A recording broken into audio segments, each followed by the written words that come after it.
Nation, to this latest edition of the Sports Nerd Show. We are a collection of sports nerds whose mission is to bring you as much sports talk as time allows over the next 60 minutes.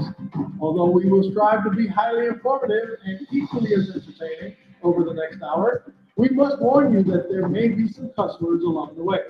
But we don't give a damn, because that is the way most humans in the real world tend to talk, and we, the sports nerds, are no exception. So without further ado, Nerd Nation, sit back, relax, and enjoy the ride as I present to you the founder and host of this crazy-ass show, Scott the Sports Nerd Wright.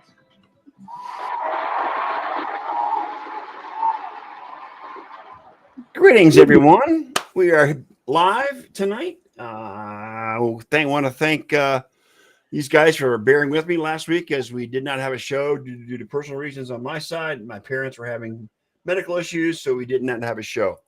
So we're doing this special Christmas Eve show. Right. Yes. Merry Christmas. Happy holidays to all of those that are watching. Hang on. Come on, I'm waiting for my YouTube stuff to kick in here. That's all right. Anyway. But regardless, we are here. We are live. Sans Ken and Wayne, but we bring in friend of the show, Mr. Derek Laughlin, who does nothing but love talking football, whether it be fantasy or regular or actual games. All right, good. So then let's get the memorials for Ricky Henderson out of the way. We're going to get that out of the way, absolutely. But we'll get it. Okay, you want to do it first, Elliot? Is that what you want to do? Get that out of the way so we can just talk football after that. We can do that. Ricky Henderson was one of those guys I loved watching when I was growing up. The dude could steal a base and just like unlike any other. He's got the Major League Baseball record for stolen bases. And I mean, what are you gonna say? I mean, he's one of those guys that you really love to watch play the game. Hey, he was baseball's man of steel, and I don't know steel spelled with an EA. Yeah. Okay. Plain and simple. The best, I mean, because base stealing now is kind of extinct. It's a lost art. It's a lost art. You know what I'm saying? Yeah. So you're never going to see the 100 stolen base season, the 130 that he stole in the 1 year. Right. Break Maury Wills' record. The leadoff home runs. I think he leads the second person in the Hall of Fame or the second person by like 30 or 40 leadoff home runs. Mm-hmm. You know, the guy was a multiple-time All-Star. I was blessed to watch him play with the Yankees for a little bit. Mm. You know what I'm saying? It's a damn shame, though. Pneumonia. That's sad. Yeah, it was pneumonia. He's 65 years old. Gone. I mean, now isn't pneumonia water in the lungs? Yes. Because I got a friend that died from double pneumonia, but then again, he was an alcoholic. Was Ricky a drinker? I don't know if Ricky was a drinker or not. I have no idea. Yeah, my friend was a drinker, and he caught a double pneumonia once and died. He was 30-something, 32. Oh, my God. Yeah. But, yeah, it's really sad. Sad to hear. That guy's an icon in baseball. Well, he's an ambassador for baseball, too. I mean, in his ambassadorship, it wasn't just while he was playing. When he left the game, he continued to be an ambassador for the game. Yep. So, one of the great stats I saw on Twitter was somebody said if he stole 60 bases, or if a player come into the league stole 60 bases for the next 22 years straight, they still wouldn't catch Ricky Henderson's steal record. Yeah. Right. I mean, that's how much ahead he is. Yeah, an average of 60 stolen bases a year wouldn't reach. Yeah, he's like in the 1400s somewhere. Yeah.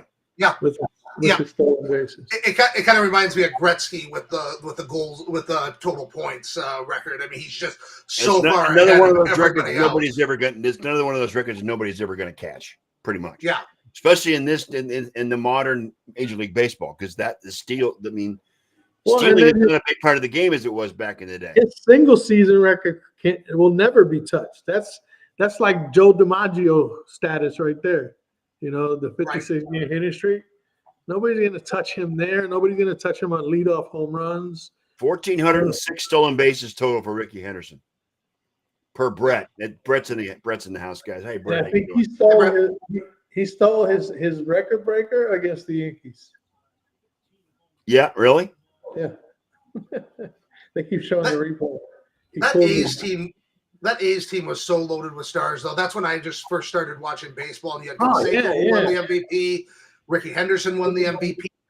I mean, how many teams have 3 different MVPs on the same roster? And it's amazing they only won 1 World Series, and that was the Earthquake Series against the Giants. Otherwise, the Reds destroyed them in 1 World Series. Kirk Gibson had that homer against them when they lost to the Dodgers. It's amazing with how much talent they had, all those MVP awards, and they only got one World Series trophy.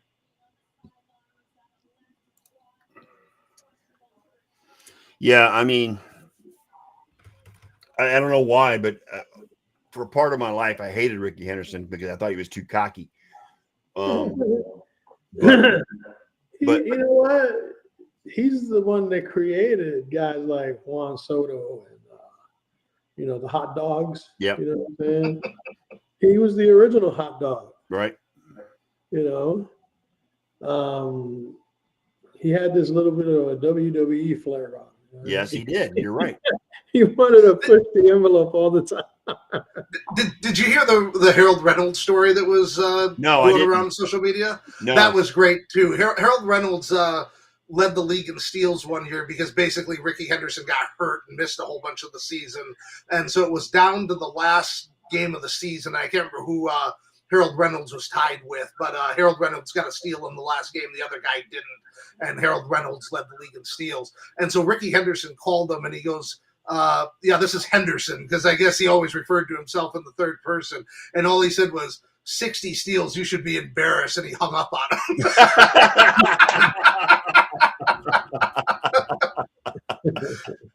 So when you talk about that cockiness he had and that flair, I mean, that's exactly what, always talking about himself in the third person and calling a guy like that and saying he should be embarrassed and hung up on him. Too funny. He had, and Brett brings back, he had 130 stolen bases in 1982 alone.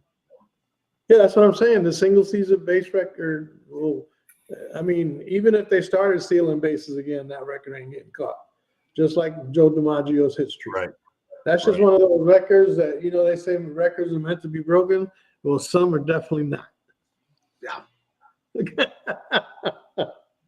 So, but kudos to Mr. Henderson.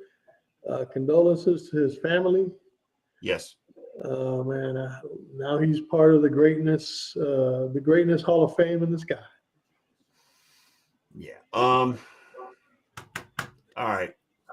Thank you, Ricky, for the career. It was great to watch him. Thanks. All right, Derek. Man. Let's dive into it. I know you're the biggest Cleveland basher on this show. Only because you love getting under my skin. What do you think about? Well, I mean, that's not hard because Cleveland gets under your skin. Yeah, it does. It's true. They give a lot of material. To be fair, they give a lot of material. We figure why not? Yeah, today included. Why not pile on? You know what I mean? What do you think about Myles' comments? Myles Garrett's comments. And first of all, congratulations to Myles Garrett being the youngest person to ever reach the 100 sack level in the NFL since the sacks were recorded in 1982. He and LT, meaning Lawrence Taylor, look him up if you don't know who Lawrence Taylor is, are the only players in NFL history to reach that 100 sack milestone before the age of 30. Earlier this week, Myles had some comments regarding his future with Cleveland, and that he needs to get guarantees from the ownership and the front office that they are going to try to put a winning product on the field, or he's going to go elsewhere. And that's pretty much what he said. I mean, he didn't say it in those exact words, but that's pretty much what he was talking about. I mean, he's got a point, Derek. I don't blame him for saying that. Because I've been a firm believer of the fact that Miles is just wasting his talent in Cleveland because ownership and front office refuse to seriously go after winning talent. And that includes the contract with number 4, putting Jameis Winston in there. I mean, just not really showing. DTR, no. DTR didn't deserve to be in that game today. I know. Granted, Well, it is what it is. So that game was all problem. That was all Jerome Ford. That game for Cleveland. Yes. The problem is Winston. Those 6 starts, the last 6 starts that he's had, their turnover differential I think is minus 18. it's. I mean, he's just a turnover machine, and so He's always been one though. That's his modus operandi for his entire career. It is, but I mean, I can see where they needed to get the turnover stopped. So even though they know that the offense was going to decline without him in there, they're taking the gamble that at least the turnovers would decrease. I mean, there's not a lot of good options right there. You're just playing out the string right now. And then DTR had 2 interceptions again today, so it really hasn't stopped anything. No, and I don't know how they're going to field a competitive team in the next couple of years, because even though Watson isn't playing right now, that contract is, I mean, we've talked about it every time I come on the show. We talk about that contract. I mean, it is going to be so hard for them to get rid of him. It's a freaking albatross, man. It's a Bobby Bonilla contract, basically. No, because Bobby Bonilla is going to get paid, has been getting paid for years and decades. Yeah. He ain't And there's no salary cap in baseball. But he's going to get paid a lot of money by the end of the time that, they can say goodbye to him without feeling it. But it is what it is. About all they can do is just cut him, I guess, and then draft a rookie quarterback and hope that they hit that right. Because the other option I saw is Kirk Cousins, because of the way his deal is situated. Atlanta's going to have to let him go, and it's going to be a Russell Wilson situation, right? Where somebody's going to be able to pick him up for $1 million. Yeah, the rumor that came out today was Atlanta's going to release Kirk before the March deadline for his salary bonus. So, Kirk Cousins could be, because he knows Kevin Stefanski. He's worked under Kevin Stefanski's offense. He could be a great bridge quarterback. I mean, there's going to be some quarterbacks available in a 2026 draft that might be interesting for the Browns to pick up. Not so much this year, because the Browns aren't in a position to get the top 2 quarterbacks in the draft. They're not going to get Sanders. That's going to be the Raiders and the Giants. Yeah, that's not going to be Sanders, and it's not going to be whoever it is else is there. I forgot his name, but anyway. So they're not going to get a quarterback that's going to be the quarterback of the future. They can't get him in this draft.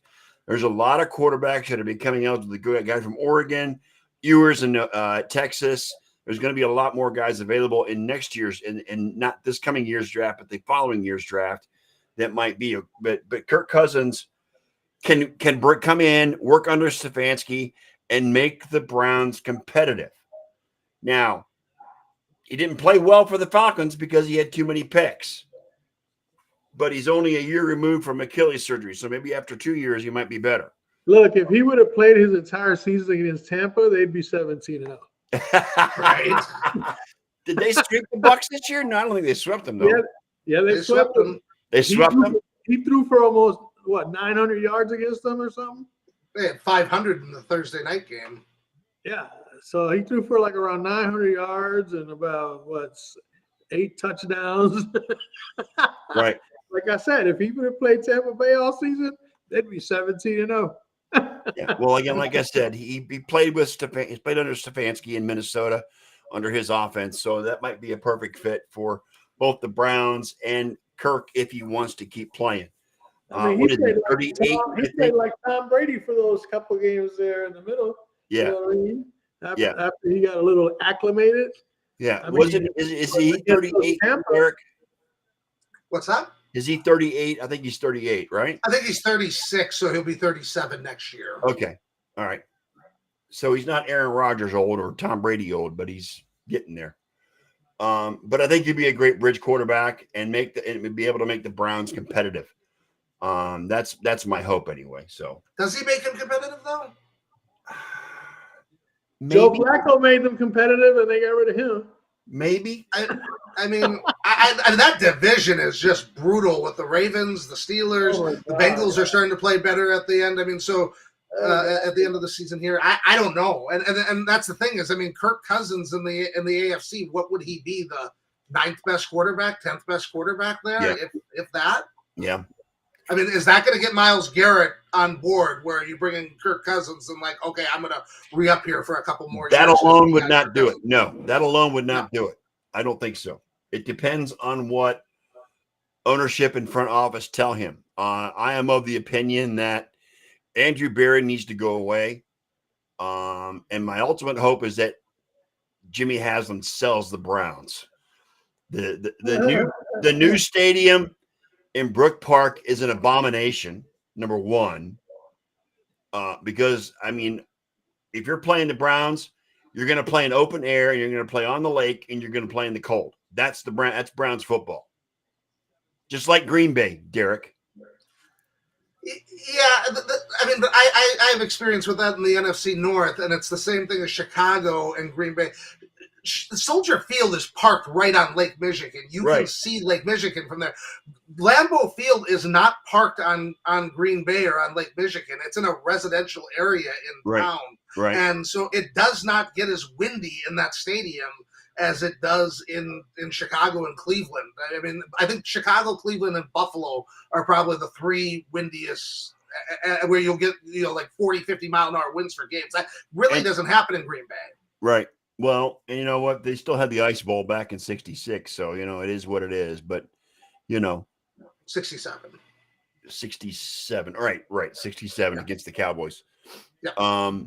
But because they played the Browns the year before in the NFL championship in '66. Nope, they played Dallas in '66. That was the game. Star had 4 touchdown passes, and they ended up getting a defensive stop at the end of the game. All right, so it was the Browns championship was 65. The 65 seats, the 65 AF NFL championship was played in Cleveland, but it was on January 2nd, 1966. So that's basically that's where I was going. Elliot's laughing at me because I'm being semantic, but that's okay. But yeah, Jim Brown's last game, the last Jim Brown game was the championship game. Then he retired after that. Yeah, well, that's because he was in the movies. He was going to have a better career in the movies than he did with Cleveland. So, yeah, I mean, you see my hat. That's who I'm jumping on this year. Go Baker. And I don't. They're playing in a few minutes. They're playing at Dallas. They're playing at Dallas tonight. Yes. I don't foresee the Browns being good anytime soon, and by that I mean within the next 5 years. I don't see it happening. Especially if Myles Garrett leaves. Yeah. Right. If Myles Garrett another thing is Nick Chubb's a free agent after this season. And the thing is, too, is that, and I was going to bring that up, should Nick Chubb just go ahead and retire already?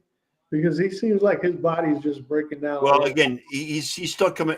In my opinion, he's still coming back from the injury, the torn ACL. And then he breaks his foot. He has not been himself this year because he's coming back. But, and then he breaks his foot. Yeah, he broke his foot. Yeah. So that to me is a body breaking down. When you start getting injuries that close together, that nature, that's telling me you might be needing to think twice. Just like Christian McCaffrey should be thinking twice because his body's starting to break down. Yeah. You know what I'm saying? From all the hits he took in Carolina, mostly because they have 400 touches a season with them. Yeah. You know, the body can only take so much, and then you got a little guy like that. You know what I'm saying? Come on, man. Yeah, and Brett brings up, going back to that, Brett says, Miles also said names on paper don't win games. Guys got to go out there and execute. Dollar signs don't win games. That's a reference to Deshaun Watson. Showing up early Hang on. Talk about standard and culture doesn't win games. Showing up early and staying late doesn't win games. Execution, and performance does. Practice habits do. Being about what you say, accountability, and responsibility. All those things lead to winning games, and I feel like there just wasn't enough. And he's got a point. I mean that's a pretty that's a direct attack on ownership, on front office, and on the coaching staff. They're not preparing these players to play. They're not showing an example. So, like I said, under the current leadership, the Browns aren't going anywhere. They're not. You're absolutely right. Andrew Berry is a terrible draft GM. Jared Willis was a failure. There's been several examples of his failures at GM, including not taking players he should have taken that are proven to be all pros in the NFL at this point. So I'm not impressed with Andrew Berry. He's a great guy. His wife's a great follow on Twitter, but this is a business. And I really feel that Andrew Berry needs to go. And what the hell are they doing polling? I can't remember his name. The Bills offensive coordinator from last year that destroyed that Bills offense under Josh Allen, pulling him into the fold and making him the offensive coordinator. The offense has been a disaster. Just a freaking disaster all season. The offense has been a disaster because of Deshaun Watson. Yeah. I mean, the Browns have the same problem the Bears do, in that you have toxic ownership that does not know what they're doing. Incompetent. Yeah.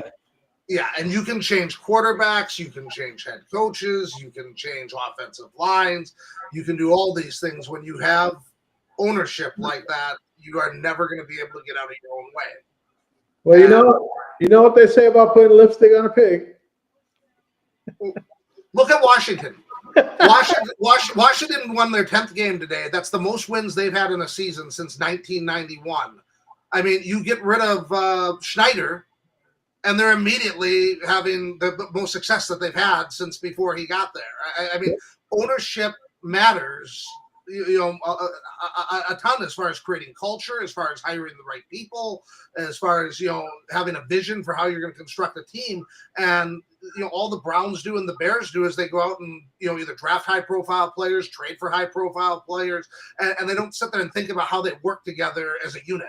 And they're just always looking for the flashy headlines, so they're getting talked about in March and April, and winning the offseason. And you have to have a vision, and they don't have one. See, that's where organizations like the Bears fall short, is because they had a chance to grab Cliff Kingsbury, who actually had a relationship with Caleb Williams. Yep. You know what I'm saying? So they let him go to Washington, and look at what he's done with Jaden Daniels as the offensive coordinator in Washington. And he's going to be rookie of the year, I feel. Oh, yeah. I think he's got that locked up. I mean, today's game was proof positive. I mean, Jaden Daniels balled out today. Despite giving up the ball 5 times, he also had 5 touchdown passes and brought the Commanders back from a deficit into a comeback win. Now, granted, Jalen Hurts being out also helped matters, okay? Because Kenny Pickett ain't Jaden Daniels. I'm sorry, he's not. No. But still, they still had to go up against that vaunted Eagles defense, and Jaden Daniels just balled out. He was amazing today. Like I said, when in the green room, when Jalen Hurts went down, so did my entire fantasy dreams of a championship. Went crashing Crash down. and burn. It's brutal when you're relying on guys like that. They just leave early in the game like that, and you have no control over it. Yeah, and how about speaking of bad ownership, you can also put that on the Jets with Woody Johnson. Yes. Well, Jesus, yeah.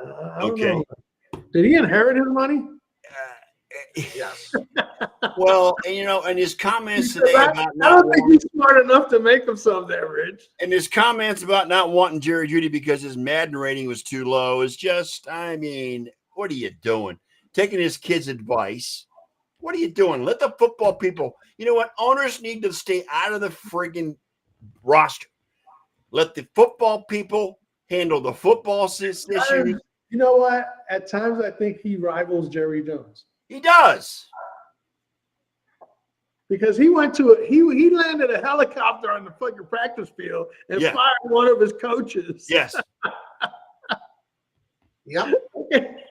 Well, yeah, we were talking about bad ownership. Did you guys see that story? It was a couple of weeks ago where the Bears, when they interviewed Dan Quinn back in 2022, they flew him coach to Chicago for the interview.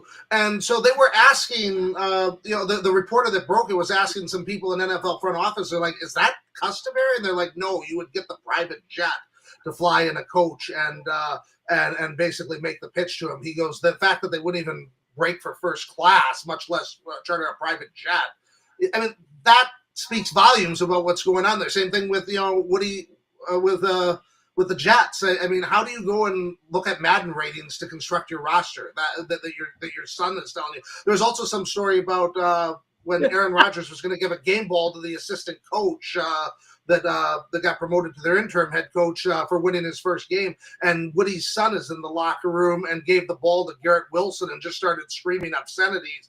And they said the whole oxygen just drained out of the locker room. I mean, you can't have stuff like that. And that's why these teams that just lose no matter who is employed there, it's a culture problem, and it starts with ownership. And that's the Jets, that's the Bears, that's the Browns, that's the Raiders. The Raiders are another one.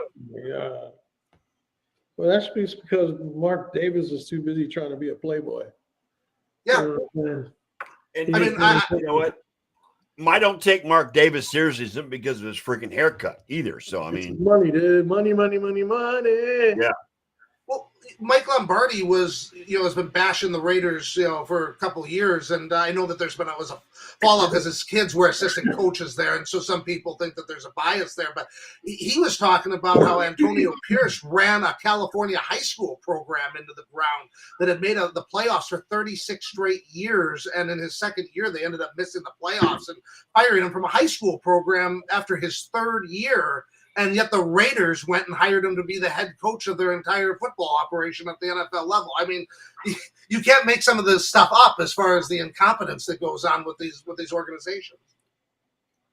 Brett asked, wasn't there reports from the Jets that it felt like a 17-year-old was running the team? Yeah. I mean, Yeah, if you're going to use Madden ratings to, affect what you're going to trade for or not, then yeah, a 17-year-old is running the freaking franchise. So, either way, it's a mess. It's just a freaking mess. Derek, did you watch the playoffs over the weekend as far as college is concerned? Have you watched? Oh my God! I was just I didn't. I had a lot of family stuff going on for Christmas, but I didn't miss much. None of the games were very competitive. No, they were. And then you know what? And if Ken was here, we'd go over it, but we're not going to go over it. So they need to fire the entire committee that put that 12-game thing together, including Indiana. Indiana had no business there. Indiana didn't belong there. Hell, Tennessee didn't belong there. Right. Okay. It's just bad. The one thing it's easy to do that afterwards, after they've lost the games. Here's the example I always give is the New York Jets back in 2010. They were playing the Patriots. They lost 45-3 at home to the Patriots. Yeah. 5 weeks later, they went into New England and they won. And so to sit there and just take a one-game snapshot and say, well, this team doesn't belong there because they got blown out in this game, that isn't necessary. I don't think that's a good way to evaluate it. That was claim to fame for Bart Scott for saying, I can't wait, when they asked him about going to Pittsburgh. Well, he shouldn't have said that because they lost. Right, but who would have thought they would have gone into New England and won after they got destroyed 45-3? It's kind of like the year, what was it, 2007, when the Patriots went 18-0. On the last game of the season, they destroyed the Giants. No, they mean, didn't. That was destroyed that was a them. 35-31 game. That was a game that went down to the wire. But still, That's I the mean- game that gave the Giants confidence that they could hang with the Patriots right. when they But came back the still, second time. you wouldn't have expected that the Giants were going to hold that team to 14 points either. No, because they could not stop them in that No. first game. The offense. And then you get that scramble by Eli where he freaking escaped with his life, and then subsequently he throws the ball to a guy who sticks it to his helmet. Yeah. Right. And that's kind of my point is you would not have thought the Giants would have been able to stop the Patriots based on that one game, yet they go on and hold them to 14 points the next time, which is why I think with these college playoffs where you sit there and just take one snapshot game, you're like, oh, they don't deserve to be in there. They lost by 28 points. I don't know. They just didn't look like they belonged on the same field with their competition, is what I'm saying. Indiana would be the one that I think has some questions to answer, just because with these super conferences now and having 18 teams in a league, not everybody plays everybody, and I think Indiana's schedule was beyond. Oh, I mean, especially their out of conference schedule was just freaking weak. It really was. And the Big Ten schedule was Yeah. weak. They didn't play any of the heavy hitters other than Ohio State. The only powerhouse they played in the Big Ten was Ohio State, and they got Yeah. rolled on by Ohio State. Right. So, yeah. You know, I mean, Michigan wasn't a great team. I think Indiana played Michigan. I think Indiana beat Michigan. And then Brian Day poops the friggin' bus and just friggin' is afraid to call an aggressive game against Michigan, and they lose that game. But regardless, Indiana's schedule was so soft they had no business being in the playoff whatsoever. Because any good team they went up against, which was Ohio State, they got rolled. They got slaughtered. Yeah. So I mean, what the hell? So, but the committee's going to have to revamp their the bracket next year as to setting up the games. I firmly believe that just because you're a conference champion doesn't mean you get preferential treatment. It's just me. You know what I'm saying? So, Well, yeah, look how different the NFL divisions are, and you only have 32 teams in 8 divisions when you have 120 Division I programs spread across all these conferences. well, I then mean, you just split the divisions up into different. They just need to at least separate the teams into a couple separate divisions. You can still be part of a Big Ten, but one section is going to be the Big Ten West. One section would be the Big Ten East, and so, I mean, and you play amongst that division during the regular season and maybe have one or two cross games where you're playing the other division in order to get an accurate feel for who the best teams in that division are. I mean, we had UCLA, we had USC. I mean, come on, give me a break. You know what I'm saying? Bring back that Pac-12, Derek. That's what I'm saying. Bring it back. Yeah. Well, that's something that college football is going to have to wrestle with because, the popularity of college football is, at an all-time It's high. skyrocketing. It's skyrocketing, but the problem is, now that they have 12 teams and you got all this nil money that's in the game. I was reading something on Twitter where somebody said, basically the college football doesn't feel like college football. It feels like a developmental league for the NFL with all the nil and Well, look at Belichick. NIL has a lot to do with it, Derek. NIL has a lot to do with it.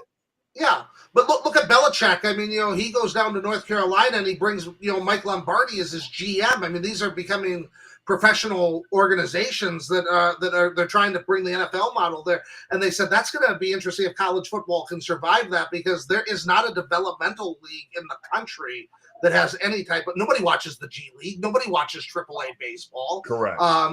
So college has to be careful because if they go to this playoff system and have 3 lost teams that are making the playoffs and the regular season doesn't really matter, I mean, you're going to get to a point where the alumni will sit there and follow the games and the diehard fans, but it's going to be hard to grow the game.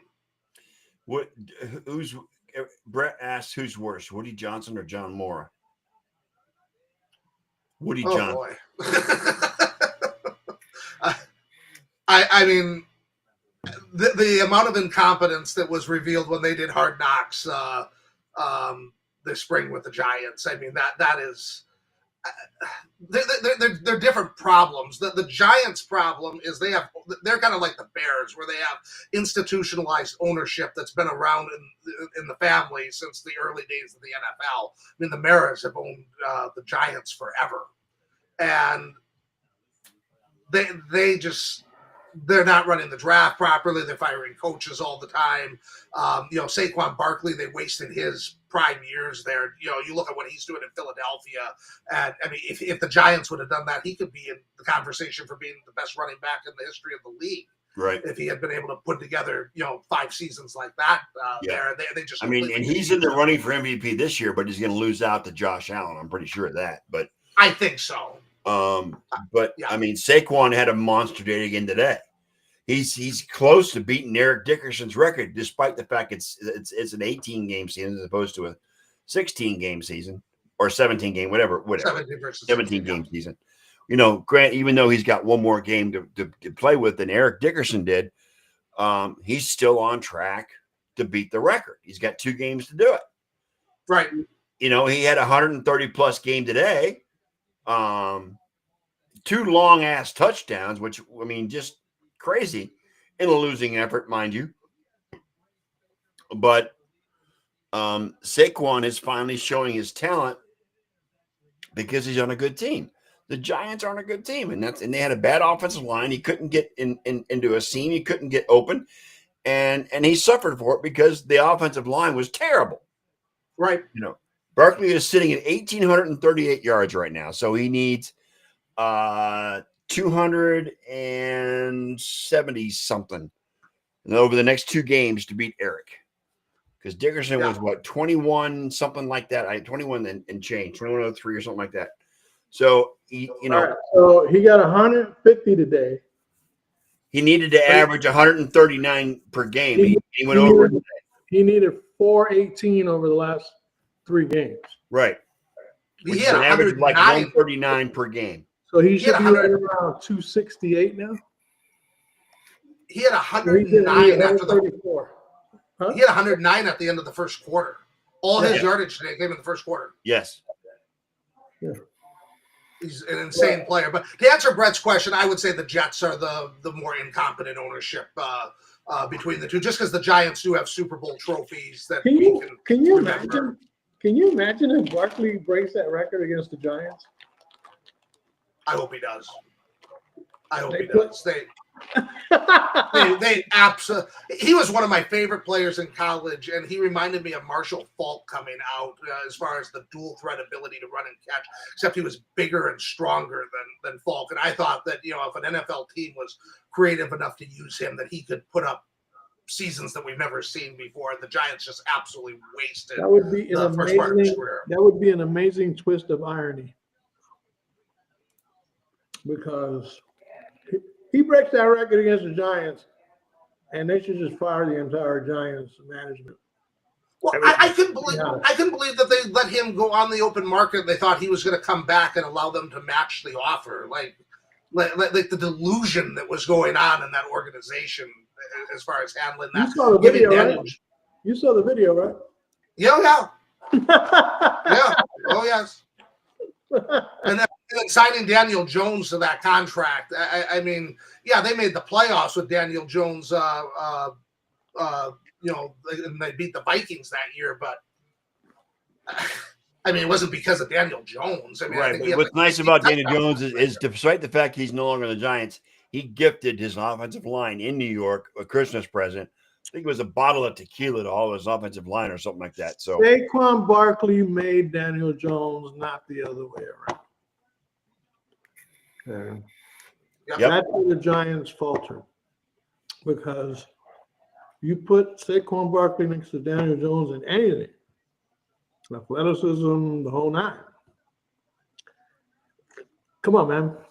Yep. You don't want to keep one of the most explosive. Look at him. He's freaking going crazy. Yeah. And you wanted to keep a quarterback that wasn't really a short thing. I mean, he won the playoff game, but that's because Saquon Barkley was on the team.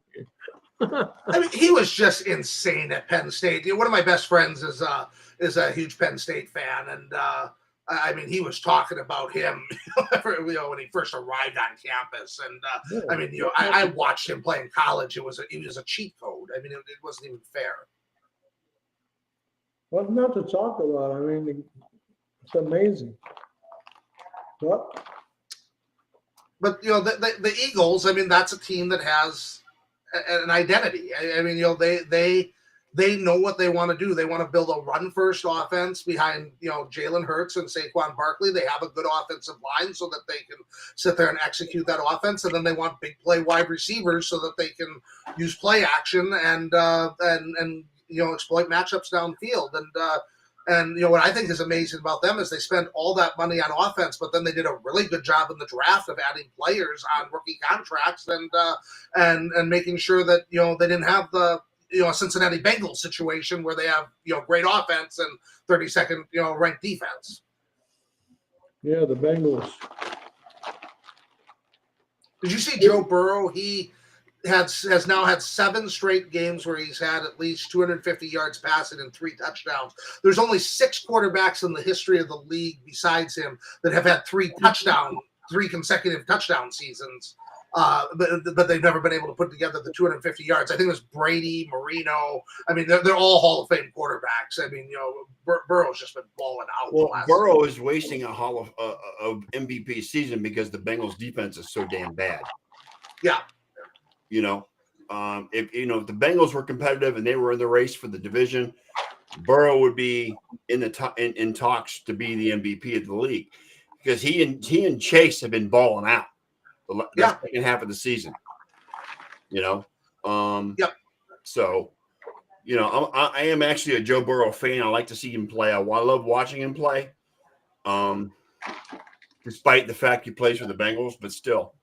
I mean, he's wasting a MVP season because the Bengals defense is just freaking terrible. Just awful. Yeah, they're a very one-dimensional team because they don't run the ball very well. Nope. Chase Brown catches the ball out of the backfield, but he doesn't put up huge running numbers. He's no Joe Mixon. No, he's not. He's not Joe Mixon. They don't have a physical identity, being able to pound the ball between the hash marks. And, I mean, their defense is just awful. It reminds me a lot of the 2020 Texans, the last good year that Watson had, where he had 4,900 yards and led the 30-plus touchdown passes, had 110 quarterback rating, and they won 4 games because they had no running game and no defense. Yeah, it was just him, trying to win shootouts every week.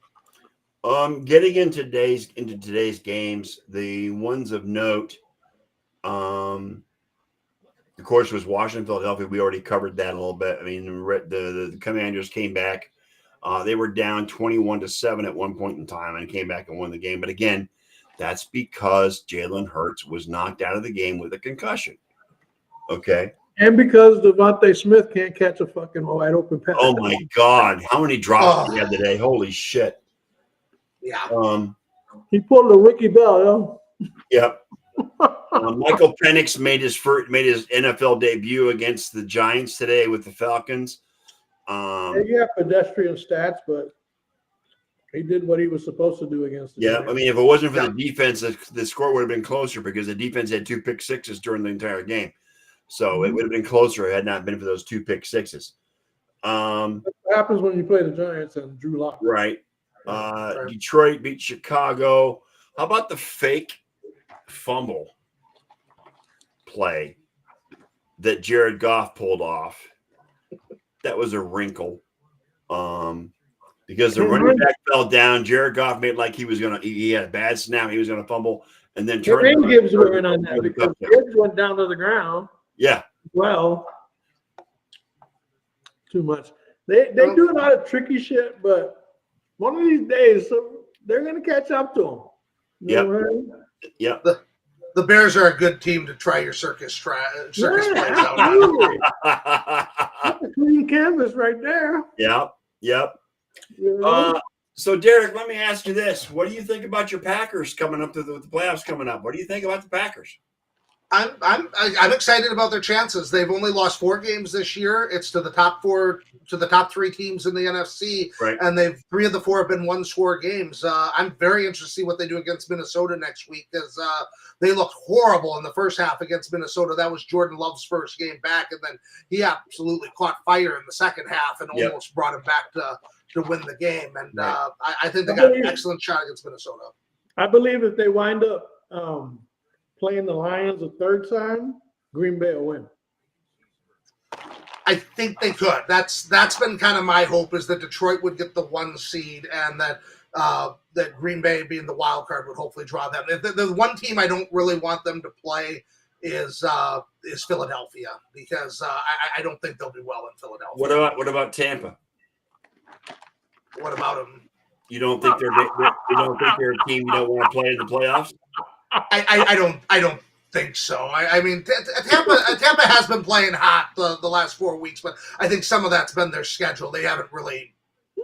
I don't think they've really beaten any. Elliott's laughing at me again. Other than the Chargers. The Chargers was a really impressive win. And Baker Mayfield did post the first perfect game in the history of Lambeau Field by an opposing quarterback last year. He played them very well. So I think, yeah, I mean, obviously anytime you play a team in the playoffs, any of those teams can win. And but I think Green Bay with Jacobs and that running game, and I think how you beat Green Bay is you got to have an elite running back, like what Saquon Barkley or Gibbs, could do against them on the ground. And I don't know if Tampa has the elite running game to take advantage of that. Well, hang on a second. Let me ask you. Let me take a look at something here real quick. Okay, what am I looking for here? Hang on a second. Because Tampa Bay has a running back. Well, they got 3 of them. They got White, they got Bucky Irving, and they got Irving is the one I'm talking about. Bucky Irving has come on as of late as their go-to running back. So I mean, let's look who they beat in this 4-game stretch. They've beaten the Giants, the Panthers, the Raiders, and then the Chargers. So the Chargers was a good win. They went out there and won. But this 4-game winning streak has been fueled by 3 wins against the bottom. I was shocked that they put up a 40-burger on the Chargers. That's what shocked me. Yes, the Chargers had the number 1 scoring defense in the league heading into that game. And they torched them. Sad for Elliott and Mr. Wayne. Sorry to see that the Niners are not going to be participating in the offseason. I think we knew that about 5 weeks ago. Well, they were officially eliminated today, as was the Cowboys. How about them boys? They were eliminated 5 weeks ago, too. Right. The Niners need to get a new training staff in there, because I don't know what's going on with all the injuries there, but that seems to happen to them a lot. And that's what Philadelphia did, is they got rid of their trainer after last year, and it's worked out much better for them. Too many damn injuries, especially the key spot of running back. I mean, come on, they were playing what, 5th string? Yep. Right. 5th string, really?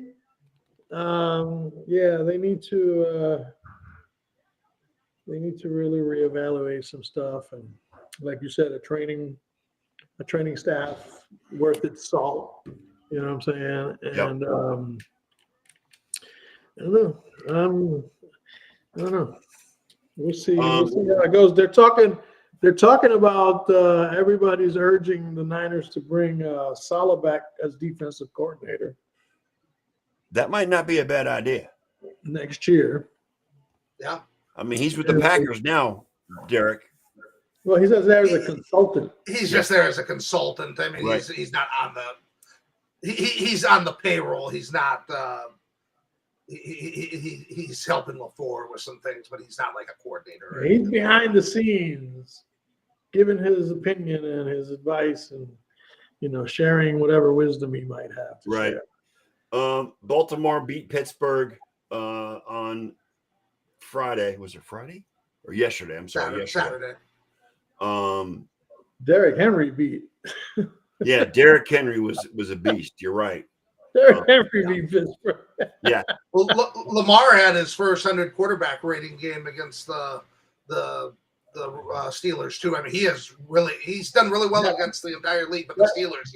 That Wilson fumble inside the 5 really screwed it up for Pittsburgh.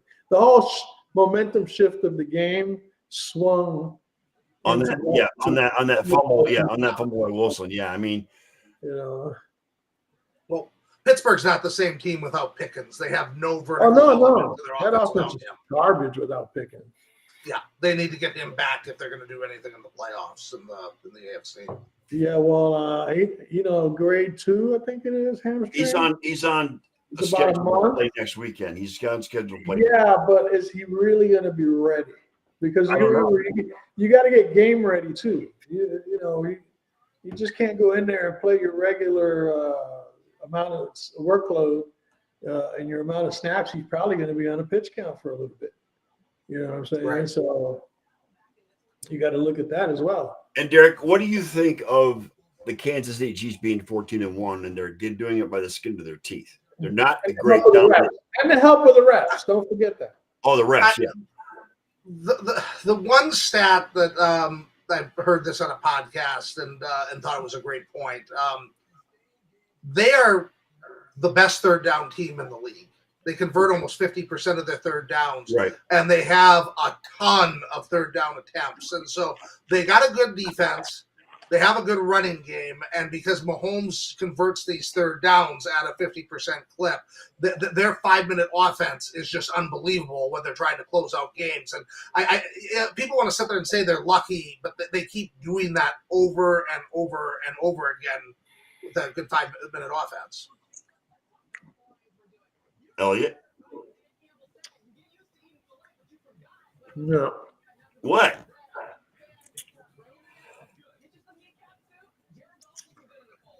Oh, no. What, Elliot? You wanted to say something, say it. I'm good. Go ahead. Carry on. Well, I mean, I'm not saying they're the favorite in the AFC or the best. I think the Bills are the favorite. Look, I think the reason they have such great third down proficiency is because they get bailed out a lot by the refs on third down. How many first downs did they get off penalties just playing against Houston yesterday? Oh, a bunch. Plenty. And then how many holes do they not call? How many times did their number 74, first of all, he lines up off the line, and then he false starts every single freaking snap. They let him get away with that shit. That hit, no, come on. He hit him in the shoulder, the one that they call roughing the passer. Yeah. Hit him in the shoulder, and then it went into his head, into his neck area. Okay. But they were going to bail him out anyway by saying that it was an incomplete pass and not a fumble. You see. This is what people said about the Patriots. This is what people said about the Colts when Manning was there. This is what people said about... These are the new Patriots. Yeah. I mean, Hall of Fame quarterbacks in this league since the beginning of the league get calls. I mean, am I saying that Kansas City doesn't get some calls that they shouldn't? No, I mean, there's some questionable calls in every game, and they get questionable calls, but that's not why they're 14-1. I mean, this isn't a 7-8 team that is being propped up by the officials. Okay. Everyone's entitled. I mean, they got a top 5 head coach in the history of the league, and they got a top 5 quarterback in the history of the league. That's why they're winning all the games that they're winning. Okay. One thing about luck, it runs out eventually. That's what I'd be worried about with them, is because to sit there and win one possession game. When one bounce doesn't go your way the way it always does. Yeah, I mean, they won one game with a blocked field goal. They've won a ton of games where there's been just a play here, a play there. The Atlanta game when they didn't call a pass interference on Pitts against Pitts in the end zone. That was a bad call. And you know they what I'm saying? yes. And those happen a lot. They didn't call that, but the week before they called the one where the guy was jumping up. I don't know who they were playing that they beat that week. Okay, But the guy jumped straight up to try to play the ball, and he bumped into the Kansas City receiver, and they called pass interference on that. But they didn't call pass interference in the freaking end zone when they mugged Kyle Pitts. Yep. If that was Travis Kelce, they would have not only flagged him on the penalty, they would have thrown him out for unsportsmanlike conduct. You know what I'm saying? Oh, that's hilarious. That's hilarious. No, I think they better hope they don't run into the Bills, because I think the Bills will absolutely take them out again.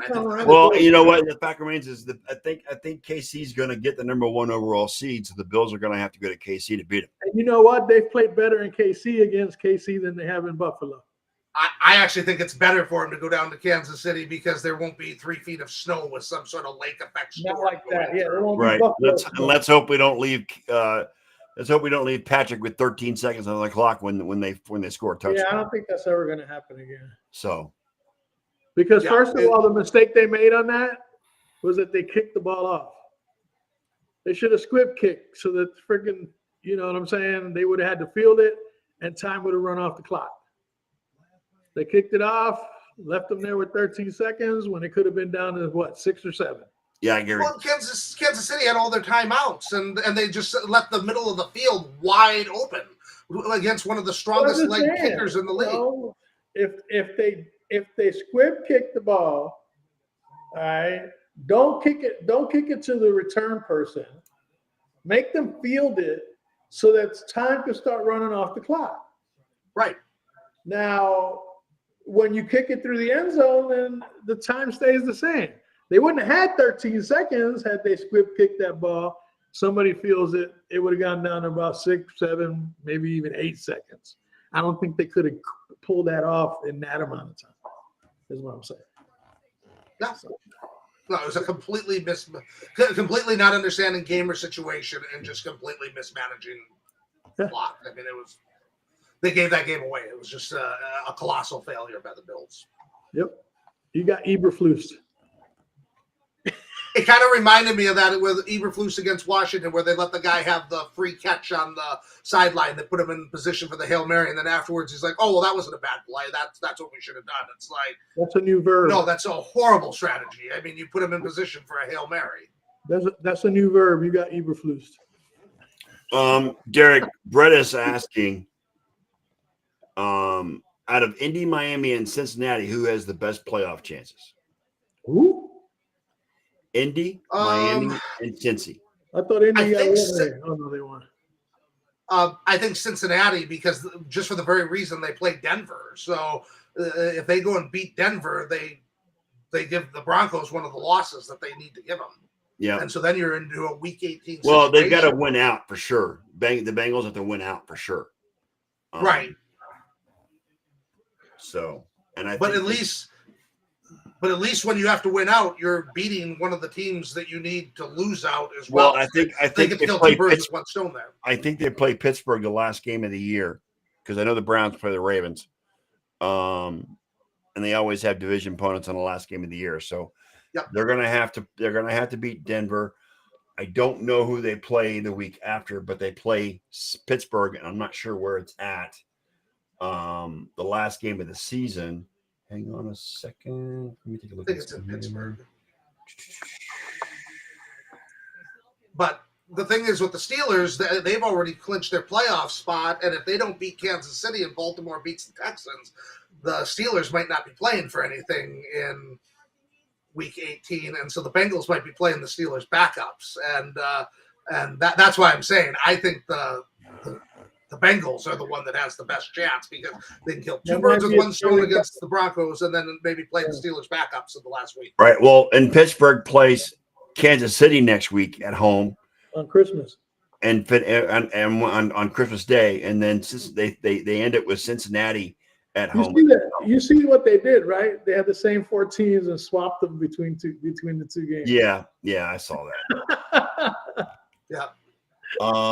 Well, and I think Denver plays Kansas City the last week of the season. Yep. Now that'll be interesting, because if Kansas City has the number 1 seed wrapped up at that point, they might not play their starters, and so Denver might be able to get in that way. True. Yep. I mean, and again, Denver, Cincinnati plays Denver at home, and then they go to Pittsburgh the last game of the year. They have to win both those games to have a chance to get in the playoffs. Yeah, So, I don't think either of those three teams that are back are going to make the playoffs. I think the Chargers and the Broncos are both going to be. I think the Broncos beat the Bengals, even though it's in Cincinnati. I think the Broncos have a better defense than the Bengals do, and I think and Bo Nix is having a great season despite the fact he's overshadowed by Jaden Daniels for Rookie of the Year. I think Bo Nix is having a really good rookie season. He really is. So we'll see. We'll see. Anything else you guys want to talk about before we get out of here? Oh yeah, you know what? I just wanted to take a moment to thank the baseball gods for gifting Juan Soto to the Mets and allowing us to build a roster that's going to be better than what we would have had with just Juan Soto. We went out and signed Devin Williams as a closer. Who else did we sign? We just signed Goldschmidt to play first base. Yeah. All right. We traded Trevino to the Reds for one of their relief pitchers that struck out, I think, 116 people in 49 innings or some shit. Okay. Like that. They went out and got who else? Oh, Cody Bellinger. Yes. From the Cubs. Yes. Okay. And now if they could just go pick up they picked up Max Fried too as a starter. Right. You know, if they can go get like Alex Bregman to play third base. Yeah, but unfortunately, Elliot, Aaron Boone is still your manager, and that's going to be the ultimate. I don't even think with that roster he could fuck it up. This is Aaron Boone we're talking about. Trust me. Yeah, I guess. But How still. Yeah. Okay. But still, I think that Juan Soto, the Mets did us a favor by offering him $800 million. Oh my God, that contract is just. All we've done is use the money that we would have spent on players and needs that we had to fill in the process. So thank you, Juan Soto. Thank you, Mets. And you guys will be on the couch watching the playoffs next year while we're in them. That's all. And the Indians traded away Josh Naylor, our all-star first Where baseman. to? Sorry, the Guardians. The Guardians traded away Josh Naylor. To who? Hang on a second. Damn it, I had it. I saw his name swirling around. We were in consideration for him at one point. Naylor to the Yankees. He would have freaking killed that short porch in right field. Diamondbacks. Oh, he's going to the D-backs, huh? Yes. That's because they lost Christian Walker to Houston. But we got Carlos Santana to replace him. He comes back to Cleveland. Who? Carlos Santana. He's going to replace who? Josh Naylor. In Cleveland. Yeah. So, we'll see how it goes. But yeah, thank you, baseball gods, Mets, Steve Cohen for being a greedy bastard.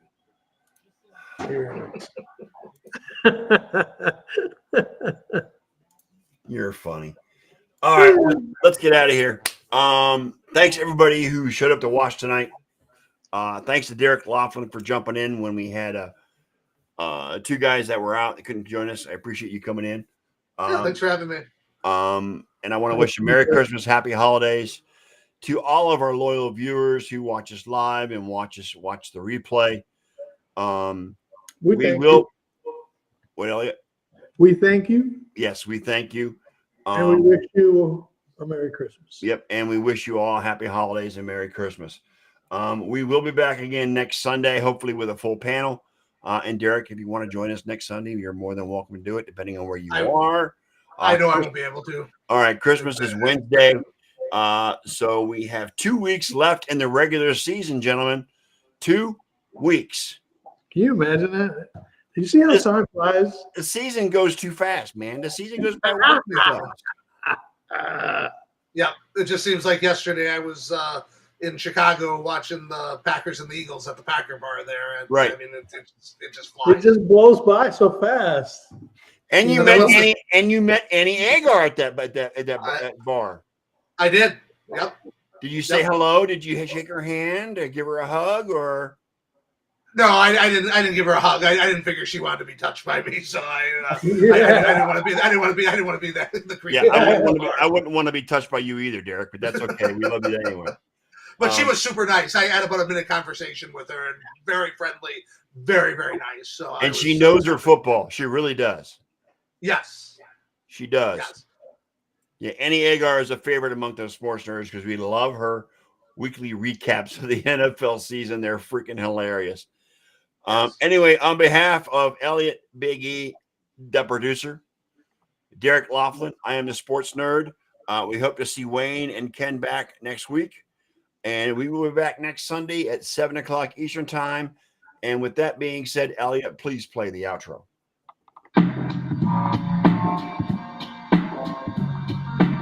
Thank you once again, Nerd Nation, for spending part, if not all of your evening with us here for this latest episode of the Sports Nerd Show. Please keep in mind that we do this on a regular basis every Sunday, Tuesday, and Thursday night. And since each night's start time is different, please check out our SNN group page on Facebook for the correct time.